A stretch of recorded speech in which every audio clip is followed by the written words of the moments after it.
그러니까 예루살렘 그 양문, 그러니까 예루살렘에 들어가는 여러 가지 문이 있겠죠. 그 예루살렘 그 문 중에 양문, 양의 문이라는 그 곁에 이 베데스다라는 못이 있었습니다. 이 베데스다라는 이름의 뜻이 재밌어요. 자비의 집입니다. 자비의 집. 자, 그러나 아이러니하게도 그것은요, 자비가 없는 가장 비참한 생존 경쟁의 현장이었다는 겁니다. 자, 오늘 주님은 그 경쟁에서 탈락한 한 사람을 찾아가십니다. 오늘 말씀을 통해 38년 된 병자의 그 깊은 절망에서 하나님 예수님께서 새로운 소망과 생명을 그에게 열어가시는 이 본문을 통해서 우리 함께 주의 은혜를 묵상하기를 원합니다. 자, 베데스다 못 주변에는요, 맹인, 다리 저는 사람, 혈기 많은 사람들이 누워 있었다 오늘 본문을 이야기하죠. 예, 그들이 그 못이 언젠가 한 번씩은 흔들렸나 봅니다. 어떤 이유에서인지 모르겠지만 못이 흔들린 그 연못 물이 흔들리는 것을 당시 사람들은 야, 천사가 내려왔다가 올라갔나 보다 이렇게 여겼나 봐요. 그렇게 연못이 흔들리고 물이 흔들릴 때 그 물에 가장 먼저 들어가는 사람은 고침을 받는다라는 이 사람들 사이에 소문이 있었던 겁니다. 그래서였는지 주변에 많은 병든 사람들이 누워 있었고 물이 언제 움직이나 지켜보고 있었다는 것입니다. 수많은 병자가 모여 있었지만 그들 중에서 병이 낫는, 다시 말해 구원을 받는 사람은 딱 한 사람, 누굴까요? 1등으로 들어가는 사람. 예전에 그 개그 프로 중에서 이런 말이 있어요. 1등만 세상한, 1등만 기억하는 이 더러운 세상. 그죠? 1등만 살아남는 더러운 세상. 이 베데스다도 마찬가지입니다. 아니, 연못이 흔들리고 물에 들어가는 사람은 누구나 다 할 것 없이 고침을 받으면 얼마나 좋겠습니까마는 딱 한 사람입니다. 제일 먼저 물에 들어가는 딱 한 사람만 고침을 받는다 하니 물이 흔들렸다 치면 거기에 있던 병들이 얼마나 우르르 몰려가겠습니까? 그 중에 딱 한 사람이에요. 남을 밟고 먼저 들어가야 하는 경쟁 사회가 바로 그 베데스다 연못 주변이었다는 겁니다. 1등만 기억하는 비정한 현실, 바로 베데스다입니다. 이렇게 보니 이 베데스다가 우리가 살고 있는 이 사회의 축소판처럼 보이기도 합니다. 근데 그곳에 무려 38년 동안 연못이 흔들리면 들어가겠노라고 기다렸던 한 사람이 있었습니다. 긴 세월 동안 그는 여러 번 수없이 좌절했을 겁니다. 못이 흔들렸다, 연못이 흔들린다, 물이 흔들린 거 봐라 하고 그동안 얼마나 여러 차례 많은 사람들이 뛰어 들어갔겠습니까? 근데 그때마다 그는 그들 뒤에 늘 쳐졌고 들어가지 못했던 것입니다.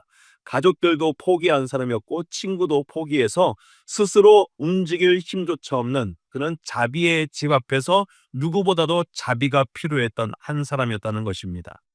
자, 그런 절망 가운데, 깊은 절망 가운데 예수님이 찾아오셨습니다. 그에게 찾아오셔서 대뜸 물으시는 질문이 이러십니다.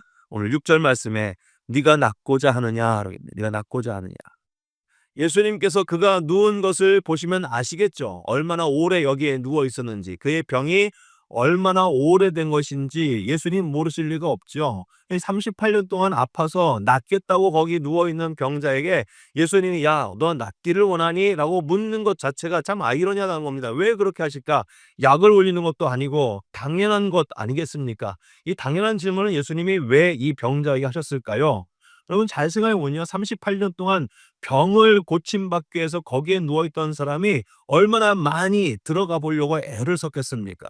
그 누워있는 상태에서 움직이지 않는 몸을 가지고 얼마나 몸부림치면서 그 연못에 뛰어들어가고 싶겠습니까? 그러나 매번 좌절되는 거예요.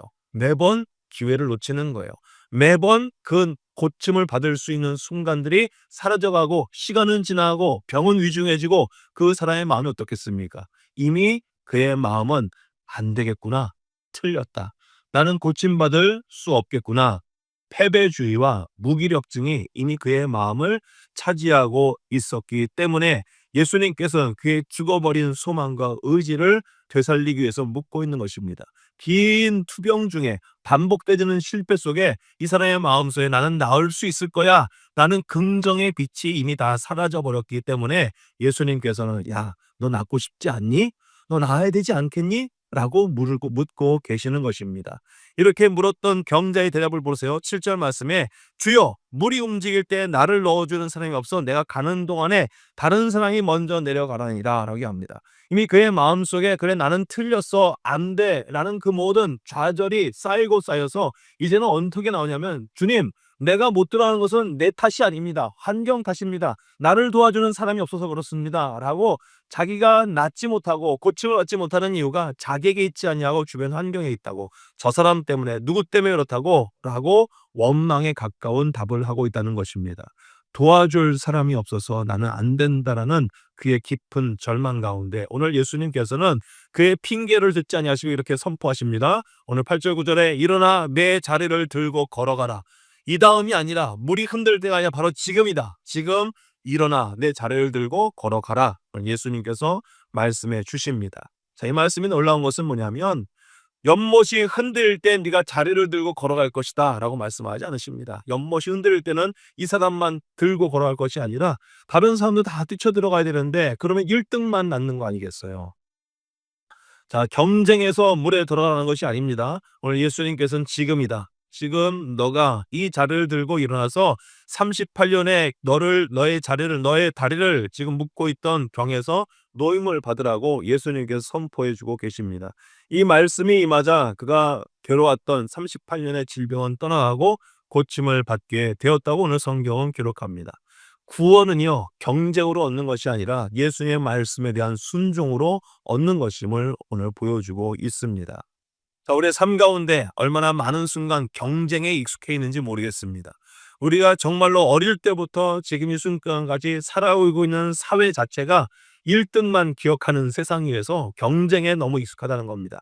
나도 모르는 사이에 자녀들에게도 그 경쟁의 삶이 얼마나 피곤한지 알고 있으면서도 경쟁해야 될 것을 은연중에 아이들에게 가르치고 교육할 때가 있다는 것입니다.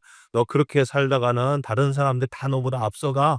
너 그렇게 있다가는 다른 사람들이 다 너보다 위에 서면 어떡해? 라고 해서 자녀들의 마음 가운데도 경쟁 의식을 은연중에 심어줄 때가 있는 것이 우리의 비참한 현실이라는 것입니다. 자, 그러나 주님께서는 우리에게 말씀하십니다. 예수님께서 바로 지금 우리에게 말씀하실 때 그 말씀에 순종하면 구원을 받는다는 것입니다. 1등으로 들어가야 구원을 받는 것이 아니라 주의 말씀에 순종하면 지금 구원을 받는다 말씀하십니다. 이것이 바로 오늘 우리에게 들려주시는 복음입니다. 우리가 붙들어야 하는 복음입니다. 예수님의 말씀에 순종하면 산다는 것입니다. 1등을 해야 사는 것이 아니라 예수의 말씀에 순종하면 산다라는 가치관의 변화가 예수님을 믿는 우리 모두에게 늘 있어야 한다는 것입니다. 그래서 이 땅에 살아가는 동안에 우리가 경쟁할 수밖에 없는 사회 속에서 약속의 말씀을 믿고 순종하는 삶의 패턴을 우리가 고집해서 정말로 그 말씀대로 삶을 살아 나음을 얻고 자유함을 얻고 승리할 수 있는 것을 세상 앞에 보여줄 수 있는 우리 믿음의 식구들이 되었으면 좋겠습니다. 오늘 예수님께서 병 고침을 받은 사람에게 이렇게 말씀하십니다. 보라, 내가 나았으니 더 심한 것이 생기지 않게 다시는 죄를 범하지 말라 말씀하십니다. 이 말씀은 무엇일까요? 육체의 치유를 넘어서 이제 예수님께서는 그의 영혼까지 구원하기를 원하셨던 겁니다. 질병의 원인이 죄와 관련돼 있었음을 암시하는 듯 보이지만 사실은 이미 병이 나은 이 사람은 말씀에 순종하여 자리를 들고 일어섰던 사람이었습니다. 고침을 받은 이 사람이 이제 더욱 주의 약속의 말씀에 귀를 기울여서 거룩한 삶을 살아야 될 것을 예수님께서 요구하고 계시는 겁니다. 우리가 구원을 받았으면 이제 구원받았으니까 마음대로 살아야지 아니라 나에게 구원을 주신 그 주님의 음성에 더 귀를 기울이고 주의 약속의 말씀을 따라야 하는 구별된 삶을 우리에게 요구하고 계신다는 것입니다. 우리의 삶 가운데 은혜로 구원받은 우리가 정말로 거룩한 삶의 습관을 위해서 연습하고 반복적으로 학습할 수 있는 그런 결단이 우리 가운데 있기를 소망합니다. 옛 습관, 옛 죄로, 옛 죄의 모습으로 돌아간다면 우리는 더 비참한 상태에 빠질 수 있겠죠. 경쟁의 그 피곤한 짐을 다 주 앞에 내려놓고 이제 주 안에서 안식을 누리고 있는데 옛사람의 습관, 죄의 그 사슬에 다시 돌아가지 않도록 주님의 약속의 말씀에 늘 귀를 기울이고 그 말씀 앞에 순종하는 일을 우리가 늘 멈추지 말아서 주 안에서 주시는 이 평안과 담력과 또 주님 주시는 그 영혼의 강건함을 누리며 살아갈 수 있는 우리 모두가 되기를 소망합니다. 오늘 말씀을 통해서 우리가 사람 탓하거나 주변의 환경 탓하지 않았으면 좋겠습니다. 나를 넣어줄 사람이 없다고 한탄하지 말고 세상에 도움이나 빽이 없어도 주의 약속의 말씀에 순종하면 앞으로 나아갑니다. 저는 주님만 의지합니다 하는 결단이 우리에게 있고 모든 패배주의를 버리고 주님, 주님께서 나에게 낫고자 물으실 때 맞습니다 주님 저는 낫기를 원합니다. 바로 지금입니다. 순종하겠습니다. 라는 그와 같은 결단력 있는 믿음을 가져서 정말 이 땅에 살아가는 동안 순종하는 자에게 허락하시는 놀라운 상급을 다 받아 누릴 수 있는 우리 모두 되기를 간절히 소망합니다. 아멘.